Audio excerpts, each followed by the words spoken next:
If you're watching this video, you've probably just watched my video where I did 100 Infernal Kuudra runs, during which I made over 100 million coins an hour. And you probably want to do the same. If you haven't watched that video, why? Okay, if you're watching this video, I'm going to assume that you already know how to do at least up to tier 4 Kuudra. I'll still add some tips that you might know or you might not, as tier 5 is not that different from tier 4. This video will focus specifically on how to play as a specialist in tier 5, one of the 3 major roles in Kuudra. I'll also make videos on how to play as Cannoneer and Crowd Control. Once those are done, I'll have them linked in the description. Before we start, please consider subscribing, it'll help me out massively. First, let's start off with gear. A huge difference here is the need of an actual good terror set and Warden helmet, as tier 5 is the first tier where arrow damage actually matters.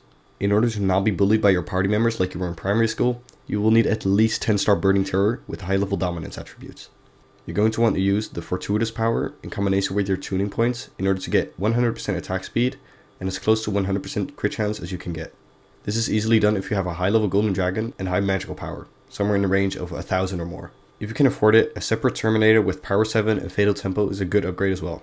If you can be asked, use a Ragnarok axe while Kuudra is behind the lava wall for some strength bonus. In addition to the extra archer gear, you're going to want more survivability than in previous tiers. A common way to achieve this as specialist is to wear a spirit mask instead of wither goggles during the supply and building phases for the ability that makes you immune instead of dying. If you happen to have the Kuudra follower artifact, you probably don't need it. The main responsibilities of a specialist are to collect supplies, build a ballista, collect the fuel cells, and finally to shoot Kuudra into oblivion. At the start of the run, everybody makes their way to a spot where a supply will spawn and tries their best to collect it before the tentacles nearby get to you and are able to make you calmly turn off your game and break your desk in half. On the screen right now are screenshots of every single safe spot, which are locations where you can't be grabbed by tentacles. These screenshots were taken from the Kuudra Gang Discord, which also has a great party finder feature. I'll put a link to that in the description. A specialist should grab 2 to 3 supplies, depending on how lucky the rest of the party was with pre-fishing. It's generally not necessary to upgrade steady hands yet, as tokens are better spent on ballista mechanic right now.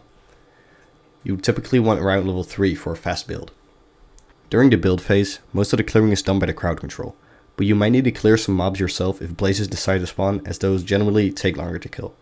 When the ballista has been built, you upgrade steady hands, and immediately make your way over to a fuel cell that is not in range of a tentacle. Once you collect the fuel cell, you can go back to the exact same spot and fish it up again, because contrary to ballista supplies, fuel cells regenerate in the same spot once they've been used. Once the ballista is at 50%, you should generally say 1 in chat if you're getting a cell. If the ballista is at 75%, you should say L to signal that you have the last cell. Before the ballista has been fully charged, you should already be in Precursor Eye and 3/1 Terror, so you can immediately spam crouch in your Terminator on Kuudra. In the last phase, specialists only have to focus on the highest damage output possible. You need ferocious mana on your armor so that the crowd control can spam mana and you get more ferocity. In this phase, you can also use a Ragnarok axe and or a Sword of Bad Health if you really want the extra strength. If you want to learn how to skip the cooldown between Kuudra runs, read the Kuudra Guide channel in the Kuudra Gang Discord. There's more useful tips there as well. And there you go. That's how you do Infernal Kuudra as a specialist.